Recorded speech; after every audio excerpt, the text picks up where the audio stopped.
Hello everyone. आज हम शुरू करने वाले हैं हमारा कोर्स 4 की यूनिट 4। ठीक है, कोर्स 4 जो हमारा उसका नाम है चाइल्ड डेवलपमेंट एंड लर्निंग, और आज हम इसकी यूनिट 4 करने वाले हैं। पहले की 3 यूनिट्स हम कर चुके हैं और हम आज 4th यूनिट से शुरू करेंगे। 4th यूनिट का नाम है psychological processes and their implications for children with different disabilities. तो इस यूनिट में हम कुछ प्रोसेसेस के बारे में पढ़ेंगे, कुछ साइकोलॉजिकल प्रोसेसेस के बारे में पढ़ेंगे। ठीक है, फिर जो चिल्ड्रन है, चिल्ड्रन विद डिफरेंट डिसेबिलिटीज़ है, उनका इम्प्लीकेशन देखेंगे। इम्प्लीकेशन मीन्स वो जो साइकोलॉजिकल प्रोसेसेस है वो उनको कैसे इफेक्ट कर रही हैं, ठीक है, और वो कैसे उनमें इम्प्लीमेंटेशन कर रही है। तो ये सारी चीज़ें हम उसमें देखेंगे। तो फर्स्ट हमारी 4.1 आती है। 4.1 का नाम है attention, concept and factor affecting attention in the classroom. तो फर्स्ट ऑफ ऑल हमको अटेंशन के बारे में पढ़ना है। अटेंशन क्या होता है? Attention is a process of focus on specific stimuli while ignoring distractions. Attention का मतलब होता है अपना फुल फोकस प्रोवाइड करना एक जगह पे। ये कैसी प्रोसेस होती है? एक कॉग्निटिव प्रोसेस होती है जिसमें हम अपना सारा फोकस एक चीज़ पे लगाते हैं और बाकी सारी डिस्ट्रैक्शंस को इग्नोर करते हैं। उसको हम बोलते हैं अटेंशन, यानी कि एक जगह फोकस पे करना। ठीक है, it enables the students to engage with the task. इसी की मदद से जो स्टूडेंट है वो टास्क में एंगेज रहता है, एब्जॉर्ब इंफॉर्मेशन को एब्जॉर्ब करता है, and participate effectively in learning activities, और एक्टिवली लर्निंग में पार्टिसिपेट करता है। तो ये सब क्या है? अटेंशन है। ठीक है, अटेंशन समझ आया? तो it is a cognitive process in which our full on focus is on our work. ठीक है, इग्नोर ऑल द डिस्ट्रैक्शंस। ठीक है, तो ये सारी चीज़ें क्या है? अटेंशन है। 5 की फंक्शंस ऑफ अटेंशन। अब अटेंशन के की फंक्शंस क्या होते हैं? ठीक है, फोकस ऑन रिलेवेंट इन्फॉर्मेशन। सबसे पहला काम क्या होता है? जो हमारी इंफॉर्मेशन है उसको फोकस करना। Attention helps to prioritize important stimuli, filtering our irrelevant distractions and improve task engagement. तो अटेंशन हमको हेल्प करता है हमारी जो इम्पोर्टेंट टास्क है वहाँ पे ध्यान देने में, बाकी सारे डिस्ट्रैक्शंस को वो फिल्टर कर देता है। ठीक है, और हमारा जो टास्क में इंगेजमेंट है उसको बढ़ाता है। सेकेंड फंक्शन है sustained attention. Sustained attention means एक पर्टिकुलर टास्क पे जो फोकस है उसको मेंटेन करना। ठीक है, उससे बार बार डिस्ट्रैक्ट ना होना, काफ़ी लंबे टाइम तक उस पर फोकस्ड रहना। तो it enables the ability to maintain focus. तो अटेंशन हमको हेल्प करता है ताकि हम अपना फोकस एक जगह पे लगाए रखें on the task over extended period, यानी कि अगर हम उसको थोड़ा लंबे टाइम तक कर रहे हैं तब हम लंबे टाइम तक उस पर फोकस्ड रहे, कंसंट्रेटेड रहे। ठीक है, और जो कंसंट्रेशन है वो सस्टेन रहे, एक लंबे टाइम तक रहे। Next is enhance perception. Enhance perception means जो भी अटेंशन हम पे कर रहे हैं, तो जो भी डिटेल्स हमको मिल रही है, जो इन्फॉर्मेशन हमको मिल रही है, हम उसको अंडरस्टैंड कर पाएँ, परसीव कर पाएँ। ठीक है, तो इसमें भी ये हमारे परसेप्शन को इन्हेंस करते हैं कि हमारे जो हम जिस शार्पनेस से उसको परसीव कर रहे हैं ना, उसको हम अंडरस्टैंड कर पाए, सस्टेन रख पाएँ। Next supporting learning memory. ये हमारी लर्निंग और हमारी मेमोरी को सपोर्ट करता है। ठीक है, जितना हम अच्छा अटेंशन पे करेंगे उतने अच्छे से हम चीज़ों को लर्न कर पाएंगे, इनकोड कर पाएंगे। ठीक है, और मेमोरी में सेव कर पाएंगे, उसको रिटेन कर पाएंगे, फिर उसको रिकॉल कर पाएंगे। ठीक है, जितना अच्छे से हम उसको अटेंशन पे करेंगे। अब हम अपनी क्लास लेते हैं, हम फुल ऑन अटेंशन से लेते हैं, जो टीचर पढ़ा रहा होता है वो हमको समझ आता है तो वो अच्छे से याद रहता है तो एग्ज़ाम के टाइम वो हमको याद आता है तो हम उसको रिकॉल कर पाते हैं। ठीक है, फिर हम उसको लिख पाते हैं। तो ये सारी क्या है? अटेंशन हमको हर तरीके से सपोर्ट कर रहा है।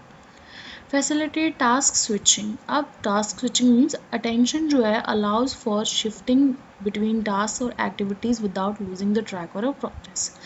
क्या होता है, कई बार अटेंशन हमें, हम एक पर्टिकुलर टास्क पे अटेंशन दे रहे हैं और यही अटेंशन अगर किसी और पर्टिकुलर टास्क पे देना चाहें हम वो भी दे सकते हैं। यानी कि हम जो अटेंशन है वो अटेंशन हमको अलाउ करती है कि हम अपनी अटेंशन शिफ्ट कर सकते हैं। ठीक है, इस चीज़ को हम बोलते हैं शिफ्टिंग टास्क फैसिलिटी। ठीक है, स्विच करना। Next is 5 factors that affect attention. ऐसे 5 फैक्टर कौन कौन से हैं जो हमारी अटेंशन को अफेक्ट करते हैं। तो फर्स्ट आता है इन्वायरमेंटल डिस्ट्रैक्शन। इन्वायरमेंटल डिस्ट्रैक्शन क्या होता है, आप देखो हम किसी चीज़ पे ध्यान लगाएं और एकदम से हमको शोर सुनाई देने लग जाए, ठीक है, कोई एकदम से लाइट जला दे या फिर कोई नॉइस क्रिएट करे, कोई मूवमेंट हो जाए, तो हमारा जो फोकस होता है ना वो डिस्टर्ब हो जाता है, हम डिस्ट्रैक्ट हो जाते हैं। तो ये सब क्या है, इन्वायरमेंटल डिस्ट्रैक्शंस है। कोई नॉइस होना, कोई मूवमेंट होना, पुअर लाइटनिंग होना, जैसे दिखना नहीं, ठीक है, ये क्या करते हैं, हमारे फोकस को डिस्टर्ब करते हैं। Next is task difficulty. कई बार क्या होता है, जो टास्क होता है वो या तो बहुत ज़्यादा इजी होता है, उसको हम झट से कर लेते हैं, या फिर वो बहुत ज़्यादा हार्ड होता है जिसको हम कर नहीं पाते हैं, ठीक है। तो यहाँ पे भी चांसेस होते हैं कि हमारा जो अटेंशन है, हमारा जो फोकस है वो लूज़ हो जाता है। ये तो बहुत ईजी है तो मैं कर लूँगा, इसमें तो कुछ ज़्यादा टेंशन देने की ज़रूरत ही नहीं है। तो ऐसा होता है ना, कई बार टास्क इतना मुश्किल होता है तो मेरे से होएगा ही नहीं, मैं तो कर ही नहीं पाऊँगा। तो यहाँ पे क्या है, अटेंशन रिड्यूस होने के चांसेस रहते हैं। Next is motivation. Student can more attentive when they find the material interesting and relevant. तो पहले पहले जो छोटे बच्चे होते हैं, जब उनको पढ़ाते हैं तो हम उनको थोड़ा मोटिवेशन प्रोवाइड करते हैं। जैसे हम क्लासरूम में जाते हैं तो पहले हम उनसे कुछ क्वेश्चंस पूछते हैं, ठीक है, उनको कितना आता है, तो टाइप ऑफ मोटिवेशन देते हैं उनको सीखने के लिए, ठीक है। तो मोटिवेशन बहुत इंपॉर्टेंट है। मोटिवेशन नहीं देंगे तो वो हमको अटेंशन नहीं पे करेंगे, ठीक है। कोई इंटरेस्टिंग सी चीज़ें दिखाना उनको ताकि वो मोटिवेट हुए और मोर अटेंशन पे करें। तो मोटिवेशन भी बहुत इंपॉर्टेंट है। Health and fatigue. Health and fatigue भी एक फैक्टर हो सकता है। जैसे मान लीजिए कि एक पर्सन है, वो सोया नहीं बहुत दिन से, ठीक है, और आप उसको कुछ काम दे रहे हो करने के लिए, क्या वो काम अच्छे से कर पाएगा, क्या वो अपना फुल फोकस उस पर दे पाएगा, नहीं दे पाएगा, क्योंकि वो तो सोया ही नहीं है, उसमें तो लैक ऑफ स्लीप है, या फिर कोई इंसान भूखा है, या फिर कोई इंसान बीमार है, क्या वो अपना टेंशन फुल पे कर पाएगा, नहीं कर पाएगा, ठीक है। तो जो हेल्थ और फैटीग है वो भी एक फैक्टर होता है। Next teaching method. Teaching method कैसे, भाई एक टीचर पढ़ा रहा है, वो लेक्चर दिए जा रहा है, ठीक है, वो कोई इंटरेस्टिंग एग्जाम्पल नहीं दे रहा, तो क्या होता है, बच्चे बोर हो जाते हैं, ठीक है, वो टेंशन नहीं पे कर पाते, कोई इंटरेक्टिव क्लासरूम नहीं होएगा, टीचर बोले जा रहा है तो कुछ समझ ही नहीं आ रहा है ना। तो यहाँ पे भी अटेंशन कम हो जाती है, फिर बच्चे अटेंशन नहीं देते फिर टीचर को। तो तुम्हारा जो टीचिंग मेथड है वो भी एक अच्छा रोल प्ले करता है। जितना टीचिंग मेथड अच्छा होएगा उतनी ही लर्निंग अच्छी होएगी। नेक्स्ट तो हमारे ये अटेंशन के फैक्टर्स भी ख़त्म होते हैं। नेक्स्ट आता है ways to improve attention in the classroom. अब ऐसे कौन कौन से वेज हैं जिनको यूज़ करके हम अपनी क्लासरूम का जो अटेंशन है उसको बढ़ा सकते हैं, ठीक है, हम बच्चों को और अटेंटिव बना सकते हैं। तो first point, break the task into small segments and keep attention sustain. आप क्या करो, बड़े बड़े टास्क को ना छोटे छोटे पोर्शन में डिवाइड कर दो, ठीक है। तो इससे भी क्या होगा, बच्चे, क्या पता बच्चों को बड़ा टास्क ज़्यादा बड़ा लग रहा है, ठीक है, उनको इतनी ज़्यादा देर तक उनसे नहीं पढ़ा जा रहा है, तो आप छोटे छोटे सेगमेंट्स बना दो ताकि वो छोटे छोटे सेगमेंट्स में उसको पूरा कर लें। Incorporate regular breaks and physical activities. बच्चों को बीच बीच में ब्रेक दो, ठीक है, फिजिकल एक्टिविटीज़ कराओ। Use multi modal instructions. Multi modal instruction जैसे कि visual, auditory and kinesthetic way से पढ़ाना। बच्चों को वीडियो दिखा दी, ऑडियो सुना दी, ठीक है, वो ज़्यादा अटेंटिव हो पाएंगे। अब देखो, एक वीडियो दिखाते रहोगे, तुम बोलते रहोगे तो बच्चा इतनी देर तक नहीं सुनता है, ठीक है। इससे इंस्टेड ऑफ दिस आप उसको वीडियो दिखाओ, ऑडियो सुनाओ, उसको प्रैक्टिकल कराओ, काइनेस्थेटिक वे कराओ, ठीक है, तो बच्चा ज़्यादा अटेंटिव रहता है। Engage students through questioning, discussion and hands on activity. बच्चों को इंगेज करना है, उससे ना इंटरेक्टिव क्लासरूम फॉर्म करना है आपको। तो आप ट्राई करो कि आप ज़्यादा से ज़्यादा क्वेश्चंस पूछो, डिस्कशन करो, हैंड्स ऑन एक्टिविटीज़ करो। तो इससे क्या होगा, बच्चे की अटेंशन इम्प्रूव होगी। एंगेज स्टूडेंट्स थ्रू, ये हो गया personalize learning and align the students interest and needs. हमको पर्सनलाइज लर्निंग करनी है, उसको जो पर्सपेक्टिव वो कैसे सीख रहा है बच्चे पे ध्यान देना है, ठीक है, उसके इंटरेस्ट, उसकी नीड्स पे उसको ध्यान रख के हमको ऐसी एक्टिविटीज़ लेनी है ताकि वो बच्चा उसको ज़्यादा अच्छे से कर पाए, उसको इंटरेस्ट आए। तो हमारी 4.1 यहाँ ख़त्म होती है। तो सबसे पहले हमने अटेंशन के बारे में पढ़ा, अटेंशन क्या होता है। फिर हमने फंक्शंस ऑफ अटेंशन देखे, 5 फंक्शन होते हैं अटेंशन के। फिर हमने कुछ फैक्टर्स देखे जो हमारी अटेंशन को अफेक्ट करते हैं, ये 5 फैक्टर्स हैं। फिर हमने कुछ 5 वेज देखे जिससे कि हम जो अटेंशन है उसको इम्प्रूव कर सकते हैं अपने क्लासरूम पे। तो अगर अभी भी कोई अटेंशन का क्वेश्चन आएगा तो ये सफिशिएंट है, आप इतना पढ़ो, आपको क्वेश्चन हो जाएगा। मेनली यहाँ पे फैक्टर्स ही पूछे जाते हैं कि भाई कौन से फैक्टर है जो अटेंशन को अफेक्ट करते हैं, और उन इम्प्रूव वेज भी पूछ सकते हैं कि how to improve, tell me the ways to improve the attention in the classroom. ठीक है, तो ऐसे आपको ध्यान रखने हैं पॉइंट्स, मुश्किल नहीं है, बहुत ईजी है। नेक्स्ट हम आते हैं 4.2 पे। 4.2 का नाम है perception, concept and factors affecting perception. Perception क्या होता है? Perception is a process by which individual interprets and organize sensory information to understand their environment. Perception क्या होता है? Perception एक ऐसा प्रोसेस होता है जिसमें हम इंटरप्रेट करते हैं, ऑर्गेनाइज करते हैं इंफॉर्मेशन को। जैसे किसी ने मुझे कुछ बताया, मैंने उसको सुना समझा, दैट इज परसेप्शन। ठीक है, उसको रिकॉग्नाइज करना, सिलेक्ट करना, इंटरप्रेट करना, ठीक है, उसको बोलते हैं परसेप्शन। परसीव करना किसी से, जैसे मेरी टीचर ने मुझे कंसेप्ट सिखाया, ठीक है, और मैं उसकी बातें सुन रही हूँ, तो मैं क्या कर रही हूँ, मैं उसको परसीव कर रही हूँ, उसको गेन कर रही हूँ। ठीक है, ये क्या है? परसीव करना। इसी प्रोसेस को हम बोलते हैं परसेप्शन। ठीक है, परसेप्शन क्या होता है? परसेप्शन एक ऐसा प्रोसेस होता है जिसमें इंडिविजुअल अपने इंफॉर्मेशन को इंटरप्रेट करता है, ऑर्गेनाइज करता है सेंसरी इंफॉर्मेशन को, ठीक है, एंड अंडरस्टैंड देयर इन्वायरमेंट, अपने इन्वायरमेंट को अंडरस्टैंड करता है। इसमें क्या क्या आता है? इट इन्वॉल्व्स रिकॉग्नाइजेशन, इसमें रिकॉग्नाइज करता है, पहचानता है, सिलेक्टिंग, सिलेक्ट करता है, and interpreting stimulus based on past experiences, और फिर उसको इंटरप्रेट करता है अपने पास्ट एक्सपीरियंसेस से। ठीक है, तो परसेप्शन क्या होता है? एक तरीके से परसीव करना, अंडरस्टूड करना, दैट इज परसेप्शन। इसके भी 5 फंक्शंस होते हैं। कौन कौन से फंक्शंस होते हैं? First, object recognition. Object recognition means perception allows us, अब जो परसेप्शन है वो हमको अलाउ करता है आइडेंटिफाई करने के लिए, कैटेगराइज करने के लिए हमारे एनवायरनमेंट में ऑब्जेक्ट्स को। ठीक है, help us understand what thing is this. देखो परसेप्शन क्या होता है? जैसे मान लो टेबल की बात हो रही है, तो हमको तो पता है टेबल, जब बच्चे को पता है टेबल क्या होता है तो वो और चीज़ों को अच्छे से सीख पाएगा।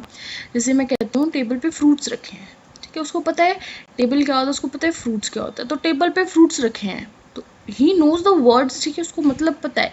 तो अब उसने क्या किया? इसको परसीव किया, टेबल पे फ्रूट्स रखे हैं, अच्छा टेबल के ऊपर फ्रूट्स रखे हैं, उसने क्या किया? इस पूरी चीज़ को पहले एनालाइज किया, फिर इंटरप्रेट किया, फिर ऑर्गेनाइज किया, और फिर अंडरस्टूड किया, दैट इज परसेप्शन। ऐसे ही ऑब्जेक्ट रिकॉग्निशन, इससे हमें परसेप्शन का एक फंक्शन होता है, हमको ऑब्जेक्ट रिकॉग्निशन आ जाता है, हम पहचानना शुरू कर देते हैं ऑब्जेक्ट को।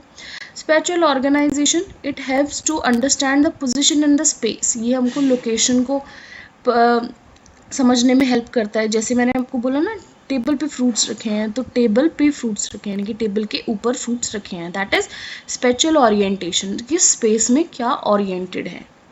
Next, attention direction. Attention direction means perception filters sensory information guidance focus towards the relevant stimuli while ignoring the distraction। जो perception है वो हमको अलाउ करता है, जैसे कि मैंने आपको ये बताया कि टेबल पे फ्रूट्स रखे हैं, ठीक है, आपने मुझे अटेंशन पे किया, अब मैंने आपकी जो बात है वो ध्यान से सुनी है, यानी कि मैंने आपको अटेंशन पे किया, तभी तो मैं परसीव कर पाई हूँ आपकी बात को, यही वर्ड है, इसी का मतलब होता है अटेंशन डायरेक्शन। यानी कि हम परसीव कब कर पाते हैं?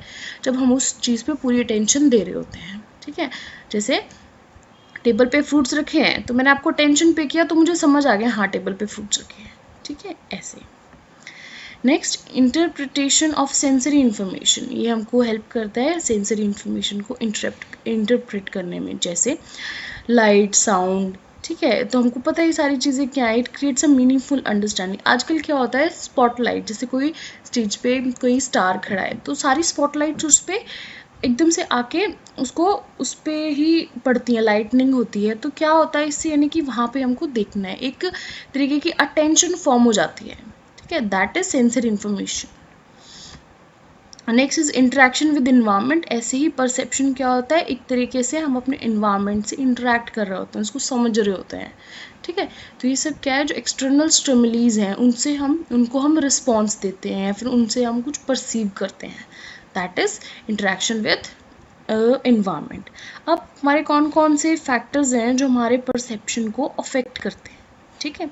फर्स्ट आता है पास्ट एक्सपीरियंसेस। कुछ ऐसे पास्ट एक्सपीरियंसेस होते हैं जिनसे हम चीज़ों को और जिनसे हमें चीज़ें इनकाउंटर करने में थोड़ी प्रॉब्लम आती है। जैसे जो प्रीवियस चीज़ें हैं, how we interpret new stimuli, past knowledge influences what we expect और नोटिस। तो कुछ पास्ट एक्सपीरियंसेस होते हैं जो हमारे परसेप्शन को समझने में या फिर उसको रेक्टिफाई करने में हमारी हेल्प करते हैं, ठीक है। कुछ पास्ट, जैसे मान लो हम कोई हॉरर मूवी है, ठीक है, हमने हॉरर मूवी एक बार देखी, हमको बहुत डर लगा, ठीक है, तो फिर कोई हमारा फ्रेंड हमको बोल रहा है कि चलो हॉरर मूवी देखते हैं, तो आपको तो डर लगता है हॉरर मूवी से, ठीक है। तो जैसे ही उसने हॉरर मूवी की बात की, आपको आपका पास्ट एक्सपीरियंसेस याद आ गया, ठीक है। तो यहाँ पे क्या आप जो आपने अंडरस्टूड किया, जो आपने परसीव किया है, तो आपके पास्ट एक्सपीरियंसेस ने आपको हेल्प किया उसको समझने में। That is the factor. Cultural background norms and values affects how we perceive, interpret and behave from the people। तो हमारे जो कल्चरल बैकग्राउंड्स हैं, हमारे जो नॉर्म्स हैं, हमारे जो वैल्यूज़ हैं, वो भी हमारे परसेप्शन को अफेक्ट करते हैं, ठीक है, अपने हमारे बिहेवियर को, पीपल को, हाउ वी परसीव, ठीक है। मोटिवेशन एंड एक्सपेक्टेशंस से goals desires what we accept and perceive and influence how we interpret the sensory information. जैसे मैंने आपको पीछे बताया था, जितना बच्चे को ज़्यादा मोटिवेट करेंगे वो उतना ही अच्छे से परसीव करेगा, बोला था ना। तो ऐसे ही जो मोटिवेशन है और जो एक्सपेक्टेशंस हैं वो भी हमारे परसेप्शन को अफेक्ट करती है। Emotional state, emotions like stress, happiness can colour the perception. हमारे इमोशंस का भी बहुत रोल होता है परसेप्शन को समझने में, पहचानने में। हम ज़्यादा स्ट्रेस लेंगे तो हमको किसी का परसेप्शन समझ नहीं आएगा, हम चिंता में रहेंगे। अगर हम ज़्यादा हैप्पी रहेंगे, हम खुश रहेंगे, तो हम किसी और का पर्सपेक्टिव अच्छे से जान पाएंगे, अपना पर्सपेक्टिव दे पाएंगे, ठीक है। कुछ पॉजिटिव सिचुएशंस आएंगे, कुछ नेगेटिव सिचुएशन आएंगे, तो हम उसको अच्छे से जान पाएंगे, ठीक है। Next, sensory abilities. Individual differences in vision, hearing and other senses can impact how we perceive the stimuli। हमारा अगर किसी पर्सन को अच्छे से सुनाई नहीं दे रहा तो वो क्या ही परसीव कर पाएगा, है ना। उसको अच्छे से दिखाई नहीं दे रहा है तो वो देख के क्या परसीव करेगा, है ना। तो कैसे उसको ग्रैब कर पाएगा, कैसे गेन कर पाएगा। तो सेंसरी एबिलिटीज़ का भी होना बहुत ज़रूरी है। तो यहाँ पे हमारी शायद 4.2 भी ख़त्म होती है। तो परसेप्शन क्या होता है? टू परसीव समथिंग, ठीक है, टू ग्रैब समथिंग, किसी चीज़ को अंडरस्टूड करना, ऑर्गेनाइज करना, इंटरप्रेट करना, दैट इज़ परसेप्शन। इसके 5 फंक्शंस होते हैं। फर्स्ट और ऑब्जेक्ट रिकॉग्निशन होता है, हमको स्पेशल ओरिएंटेशन पता चलता है, अटेंशन डायरेक्शन पता चलता है, interpretation of sensory information, and then last one is interaction with environment. Next, इसके 5 फैक्टर्स होते हैं जो परसेप्शन को अफेक्ट करते हैं। First of all past experiences, second cultural background, third motivation, expectations and emotional state and sensory abilities. तो ये हमारे 5 फैक्टर हैं जो परसेप्शन को अफेक्ट करते हैं। तो हमारी 4.2 भी यहाँ पे ख़त्म होती है। नेक्स्ट हमारी यूनिट आती है 4.3। 4.3 का नाम है memory types and strategies to enhance memory of children. Okay, तो इस यूनिट में हमको मेमोरी के बारे में पढ़ना है। मेमोरी क्या होती है? Memory is a cognitive process of encoding, storing and retrieving the information. Memory क्या है? एक प्रोसेस है, एक कॉग्निटिव प्रोसेस है जिसमें जो हमारी इन्फॉर्मेशन है हम उसको इनकोड करते हैं, उसको स्टोर करते हैं और उसको रिट्राइव करते हैं। यानी कि जो भी इन्फॉर्मेशन हमारे पास आ रही है हम उसको पहले इनकोड करते हैं कि वो इन्फॉर्मेशन है क्या, फिर हम उसको स्टोर करते हैं, स्टोर मीन्स फिर हम उसको याद रखते हैं, एंड फिर उसको रिट्राइव करते हैं। रिट्राइव मीन्स जब हमको उस इन्फॉर्मेशन की ज़रूरत होती है तब हम उसको यूज़ करते हैं। It allows individual to retain knowledge. ये हमको हेल्प करती है हमारी नॉलेज को रिटेन करने में, यानी कि चीज़ों को याद रखने में। एक्सपीरियंसेस एंड स्किल्स, हमारी चीज़ों को, एक्सपीरियंसेस को, हमारी स्किल्स को याद रखने में, रिटेन करने में, मेंटेन करने में। और इनेबलिंग लर्निंग, हम ज़्यादा अच्छे से सीख पाएँ उसमें।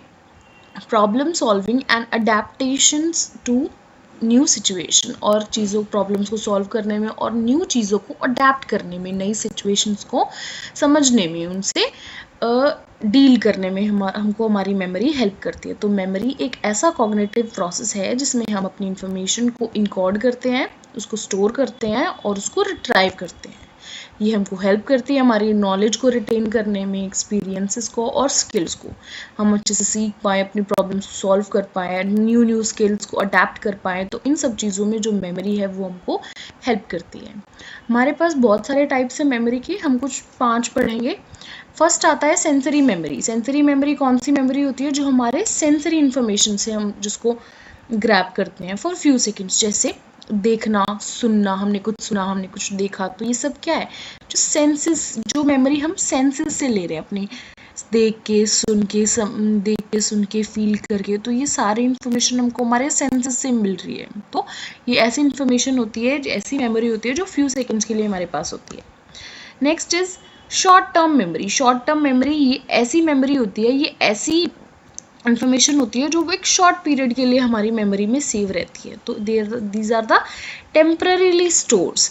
कितने टाइम के लिए? Just 20 to 30 seconds, immediate use के लिए। जैसे किसी ने बोला कि मुझे भूख लगी है, तो दैट इज़ टेम्पररी। ठीक है, हमने खाना खाया एंड देन बस हो गया। तो ये क्या है? हमारी शॉर्ट टर्म मेमोरी। किसी ने बोला कि अच्छा ये चीज़ वहाँ रख दो, तो ये क्या है? Short term memory. उसने बोला था कि ये चीज़ वहाँ रखनी है तो मैंने रख दी, that is short term memory. Next is working memory. Working memory कौन सी होती है? Actively processed and manipulative information helds the short term memory during task. ये वो मेमोरी होती है, जो एक्टिवली प्रोसेस कर रही होती है, जिससे जब हम वर्क कर रहे होते हैं। ठीक है, तो हम जैसे लिखना है, पढ़ना है, तो ये सब क्या है?